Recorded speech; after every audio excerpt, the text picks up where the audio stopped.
मीर कामिल novel में पढ़ा था कि सिलारे सिकंदर कई दिन की बेहोशी के बाद जब होश में आए तो उन्हें महसूस हुआ किसी को भी उसकी बेहोशी का इल्म नहीं हुआ और किसी ने भी उसकी कमी नहीं महसूस की। अब उसे एहसास होता है कि हमारी जात से सिर्फ हमें ही फर्क पड़ता है। और आज हुमैरा असगर और उससे पहले आपा आयशा की मौत का सुनकर सिलारे सिकंदर का वो फिक्रा दिमाग में गर्दिश करता है। नाटे से गूंजता कमरा, बंद दरवाजे के पीछे महीनों से खामोश पड़ी लाश और आसपास ना कोई आंख अशबार, ना कोई मातम, ना कोई दुआ। बस दीवारें थी जो चीख चीख कर उस औरत की तन्हाई की गवाह, जो कभी अपनी खुद मुख्तारी पर नाज़ा थी। इसने रिश्तों की रेशमी बंधनों को आजादी की जंजीर समझकर तोड़ दिया। तो फेमिनिज्म के फ्यून से मदहोश होकर अपने खानदान, भाई, बाप और सबसे बढ़कर अपने रब से भी रूठ गई। अदाकारा हुमैरा असगर एक खूबसूरत चेहरा, एक आजाद औरत और एक मशहूर नाम। लेकिन सवाल यह है कि क्या वो वाकई कामयाब थी? पुलिस एहलकार जब इसके भाई को कॉल करता है तो जवाब मिलता है कि इसके वालिद से बात करें। और जब वालिद को फोन किया जाता है तो वालिद की जुबान से ये अल्फाज निकलते हैं कि हमारा इससे कोई ताल्लुक नहीं, हम तो पहले ही इससे नाता तोड़ चुके हैं, लाश है, जैसे चाहो दफनाओ। फोन बंद हो जाता है, मगर सवाल खुला रह जाता है कि वो कौन सी जिंदगी थी जो बाप के दिल को इतना सख्त कर गई, और वो कौन सा रास्ता था जो भाई की गैरत को खामोश करवा गया, और वो कौन सी सोच थी जिसने एक जीते जागते वजूद को महीनों लाश बनाकर सड़ने के लिए छोड़ दिया। ये महज एक इंसिडेंट नहीं है, ये फेमिनिज्म की वो भयानक तस्वीर है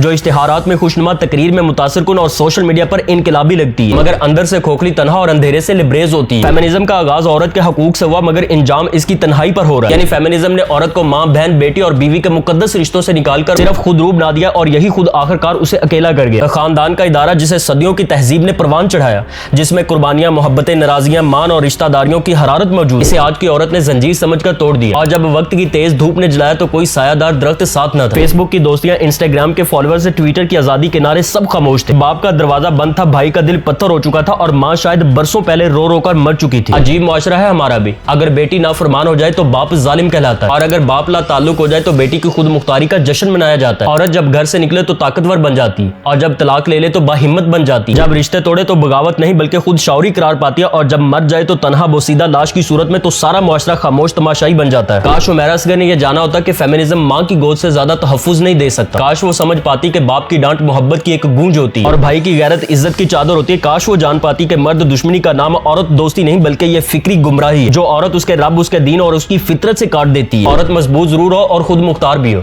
लेकिन वो अपने असल से जुड़ी रहे। यानी वो माँ का प्यार, बाप की शफकत, भाई की गैरत और शोहर की रिफाकत को बोझ न समझे। वरना फेमिनिज्म की राह में जो मंजिल है वो तन्हाई, बेरुखी और बेगौरो कफल लाश है। हुमैरा असगर तो चलेगी, लेकिन फेमिनिज्म की धुंध में गुम ऐसी बहुत सी बेटियां ऐसी ही गुम हो रही हैं। मगर हमें होश तब आता है जब दफन ज़दा लाशें दीवारों से सवाल करने लगती है, आज़ादी चाहिए थी ना, ले लो, मगर अब मेरे पास कोई नहीं। मेरी तरफ से बेटियों और बहनों के लिए सिर्फ यही एक रिक्वेस्ट है कि एक साफ सुथरी जिंदगी गुजारें। इस दुनिया में रिस्पेक्ट और वैल्यूज के साथ जीने वाली लाखों माएं, बहनें, बेटियां जो काम भी करती हैं, फैमिलीज को भी चलाती हैं, जॉब्स भी करती हैं, और अल्लाह के साथ जिंदा ताल्लुक भी रखती हैं। यह दुनिया सिर्फ 4 दिनों का खेल है। इसकी लशपश में अपने दोनों जहानों के करियर को तबाह मत करें। और आखिर में हुमैरा असगर के पेरेंट्स से हमारी ये रिक्वेस्ट होगी, जब इंसान मर जाता है तो उसके मामला अल्लाह के स्पुर्द हो जाते हैं, इसलिए किसी की कोई भी गलती कोताही हो तो उसे अल्लाह के लिए माफ कर देना चाहिए।